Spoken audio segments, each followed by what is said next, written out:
منتديات الشيخ عبد المحسن الأحمد تقدم.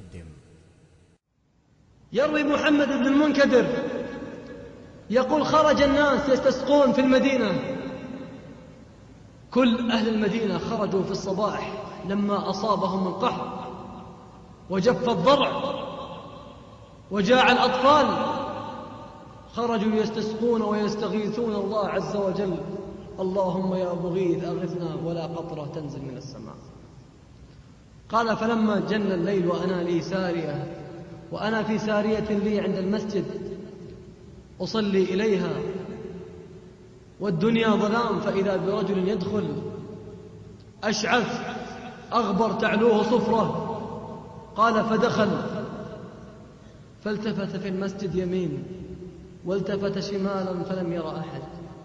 قال: ثم اعتدل قائما فكبر، ثم ركع، ثم رفع، ثم سجد، ثم رفع، صلى ركعتين ثم سلم،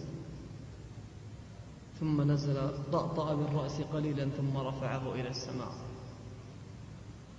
قال: يا رباه، إن القوم استغاثوك، إن أهل المدينة استغاثوك اليوم ولم تغثهم.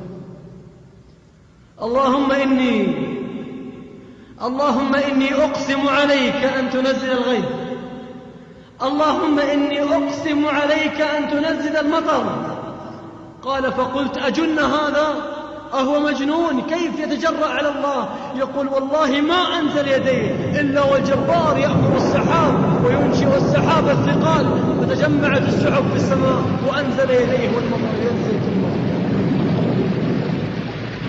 المطر ينزل والدموع تنزل، وهو يقول: رباه من أنا حتى تستجيب لي؟ ثم قام يصلي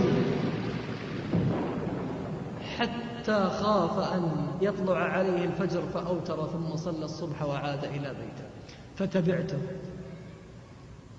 يقول: فلما كان في اليوم الثاني واليوم الثالث وإذا به يأتي ويصلي حتى الفجر.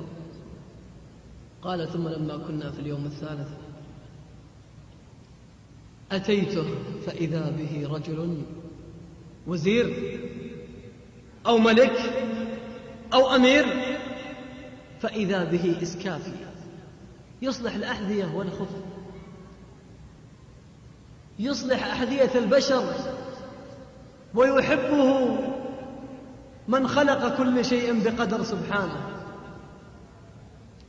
فأول ما رآني، يقول محمد بن المنكدر، قال: مرحبا يا أبا عبد الله، السلام عليك، هل تريد أن أصلح لك خف أو حذاء؟ فقلت: لا. فجلست بجانبه، قلت: أنا صاحبك البارحة الأولى. قال: متى؟ قال: يوم يستغيث الناس فما يغاثون، وثم أقسمت على الله فأغاث الله العباد بسببك. قال: فانقبضت عيناه وانقبض وجهه وضاق صدره، ثم حمل الأجلود التي عنده ودخل البيت. يقول: فلما ذهبت قلت أعود إليه بعد ساعات، فلما رجعت إذا بجيرانه عند بابه قالوا: ماذا فعلت يا محمد بن المنكدر في هذا الرجل؟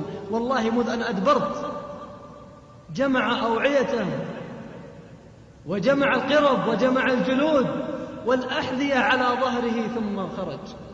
قال: ما تركت بيتا في المدينة إلا طلبته فيه ولم أجده. هل رأيت ماذا يفعل الله بأحبابه؟ يدعون أهل المدينة ما يستجاب لهم، يدعوهم. ما الذي بينه وبين الله؟ وما الذي بينك وبين الله؟